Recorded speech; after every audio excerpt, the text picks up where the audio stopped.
Téléstar, avez-vous hésité avant de participer aux plus belles vacances de TF1? Vai Malama Chavez, non, pas une seule seconde.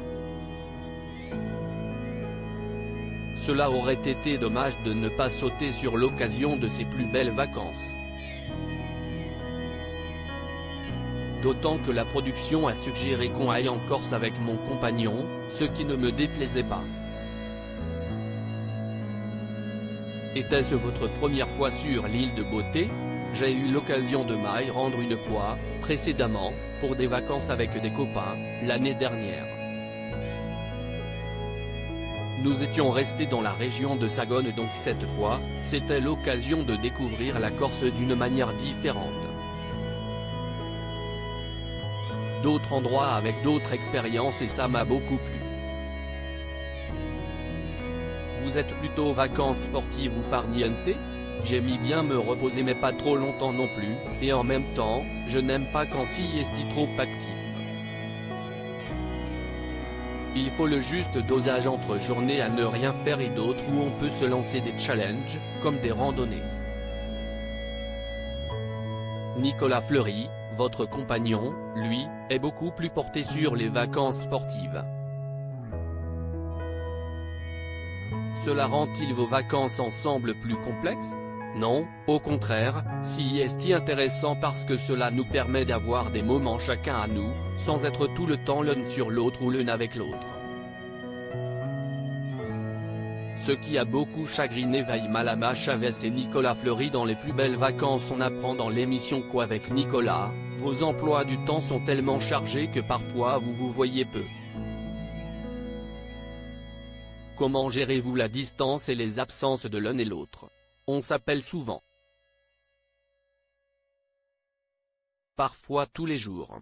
Mais cette distance permet de créer du manque et d'éviter la routine qu'on peut parfois ressentir quand on est posé avec quelqu'un qu'on voit quotidiennement. Là, on se raconte ce qu'on vit chacun de notre côté. Il y a toujours des choses qu'on a découvertes et qu'on a envie de partager avec l'autre. Vous êtes généreuse dans vos notes. Aviez-vous eu des scrupules à être difficile avec les propriétaires? Oui, beaucoup. Je déteste critiquer, et Nico est comme moi.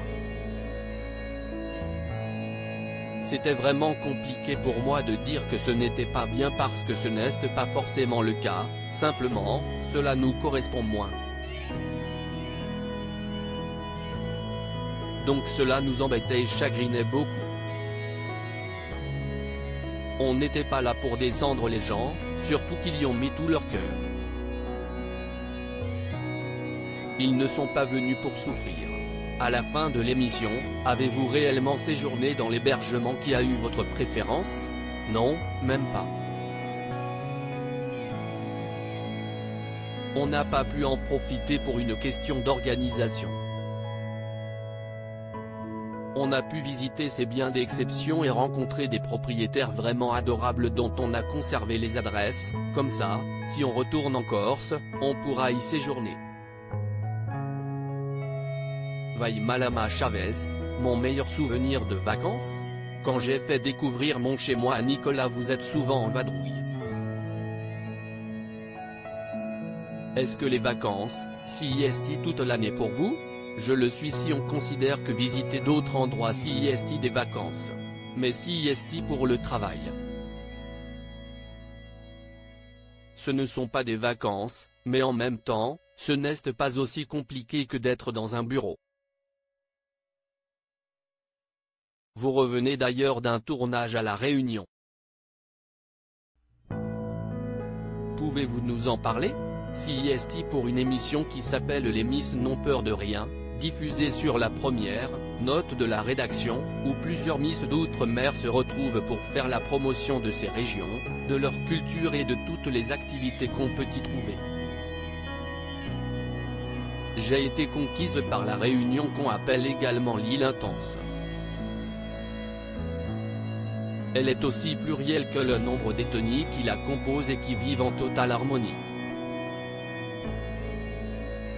Il y aura également un épisode en Polynésie, j'espère que j'aurai la chance d'en être et d'inviter des Miss d'Outre-mer à m'y accompagner. Jusqu'à présent, quel est votre meilleur souvenir de vacances? Je dirais que CIST lorsque j'ai fait découvrir mon chez-moi à Nicolas. Je lui ai fait subir toute la culture polynésienne au travers de mets que personne n'aime, rire. Il a été bizuté pour couper le coco et le préparer pour qu'on puisse le manger.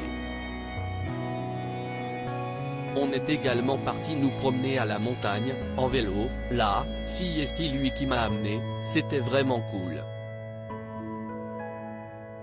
Y a-t-il une destination qui vous fait rêver? J'aimerais beaucoup visiter l'Asie de manière générale, parce qu'à l'exception du Japon, je n'y suis jamais allé. Il y a également l'Australie, même si j'ai peur des araignées et autres bêtes présentes là-bas.